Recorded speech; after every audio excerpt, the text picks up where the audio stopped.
जय भीम, नमो बुद्धाय. आपण डॉक्टर बाबासाहेब आंबेडकर लिखित भगवान बुद्ध आणि त्यांचा धम्म या ग्रंथाचं अभिवाचन पाहत आहोत. हा भाग आहे तो आपण स्पेशली भाजी लेण्यामध्ये आपण रेकॉर्ड करत आहोत. भाग पुढचा, धम्म म्हणजे काय? जीवन सुचिता राखणे म्हणजे धम्म होय. भिक्खूंनो, जीवन सुचितेचे 3 प्रकार आहेत. शुचिता म्हणजे पवित्रता, देह काया. शुचिता म्हणजे काय? जो माणूस हिंसा, चोरी आणि मिथ्याचार यांच्यापासून विरत म्हणजेच अलिप्त होतो, याला त्याची देह शुचिता म्हणतात. वाणीची शुचिता म्हणजे काय? वाणीची शुचिता म्हणजे असत्य बोलण्यापासून विरत होणे. आणि मनाची शुचिता म्हणजे काय? मनाच्या शुचितेत भिक्खूला कामवासना झाल्यास कळते की आपल्यामध्ये कामभोगासंबंधी कामवासना उत्पन्न झाली आहे, आणि जर तशी उत्पन्न झाली नसेल तर तेही त्याला कळते. त्याप्रमाणेच आता उत्पन्न न झालेली कामवासना कशी उत्पन्न होते आणि ती उत्पन्न झाल्यावर तिचा त्याग कसा करता येतो आणि कोणत्या प्रकारे ती अशी पुढे कधीही उत्पन्न होणार नाही, हे सर्व त्याला कळते. त्याच्या ठिकाणी द्वेष, व्यापाद उत्पन्न झाल्यास त्याला कळते.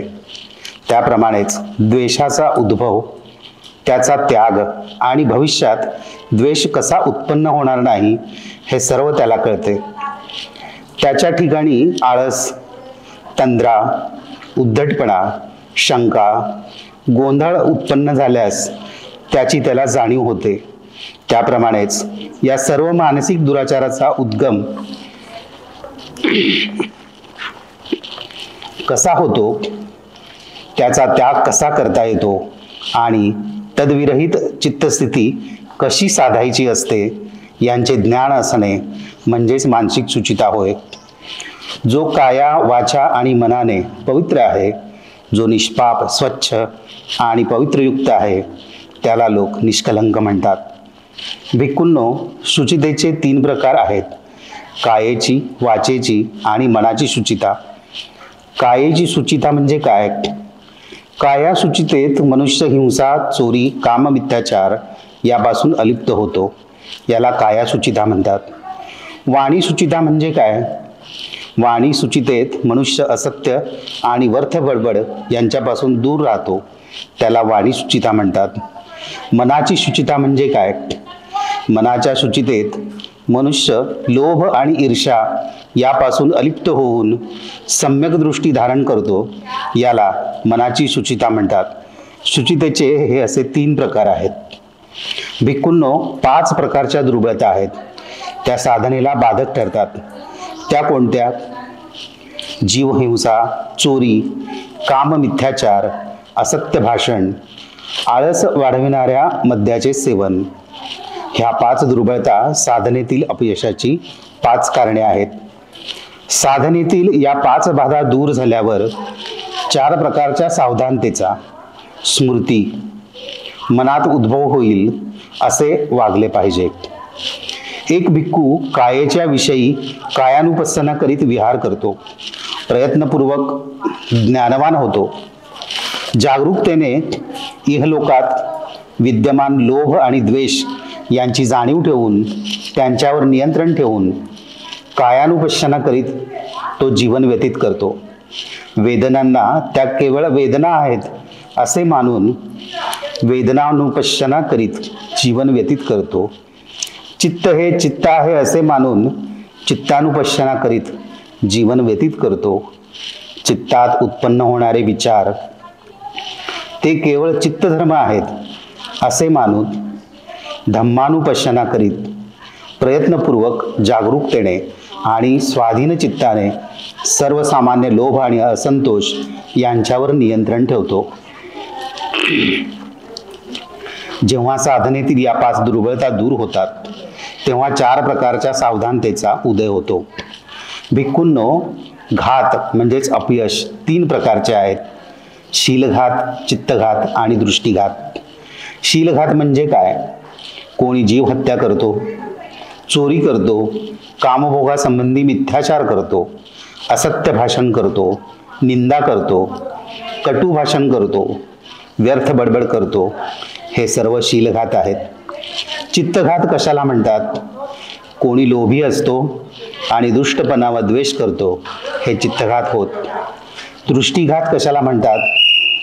कोणी विकृत दृष्टिकोन, चुकीचा दृष्टिकोन स्वीकारतो, तो असा की दान देण्यात, त्याग करण्यात, परित्याग यामध्ये काहीच पुण्य नाही, सदाचार आणि दुराचार यांचे काहीच फळ होत नाही, की त्यांचे परिणामही घडत नाहीत. इहलोकही नाही की परलोकही नाही, आई नाही की बाप नाही, आणि प्राणी स्व उत्पन्नही नाही.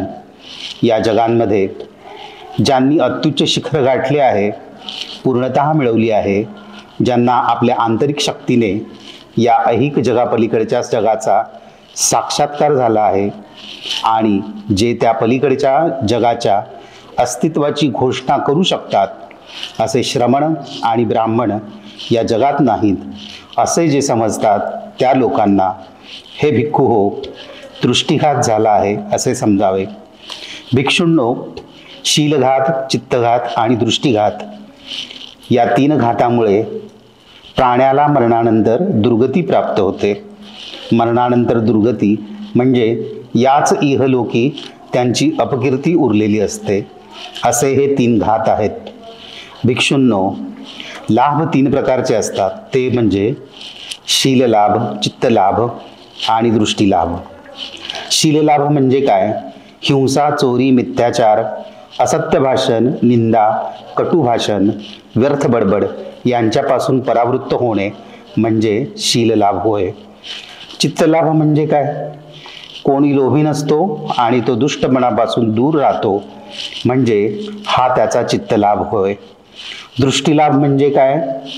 जो अशा तऱ्हेची मुथ्यादृष्टी ठेवीत नाही की दान, त्याग, परित्याग यामध्ये काही पुण्य नाही, सदाचार आणि दुराचार यांची फळे आणि परिणाम भोगावे लागत नाहीत, इहलोक आणि परलोक नाही, आईबाप आणि स्वउत्पन्न प्राणी नाहीत, ज्यांना या जगापलीकडील दुसऱ्या जगाचा साक्षात्कार झाला आहे आणि जे तशी घोषणा करू शकतात, असे श्रमण आणि ब्राह्मण नाहीत.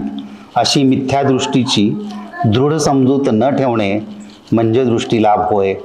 भिक्खूंनो, या समजुतीला दृष्टीलाभ म्हणतात. या 3 लाभांमुळेच प्राण्याला शरीरनाशानंतर सुगती लाभते. भिक्खूंनो, असे हे 3 लाभ आहेत. जय भीम. आजचा हा भाग आपण भाजीलेणी येथे रेकॉर्ड केलेला आहे. आपण पुन्हा भेटूया पुढील भागात. जय भीम. नमो बुद्धाय.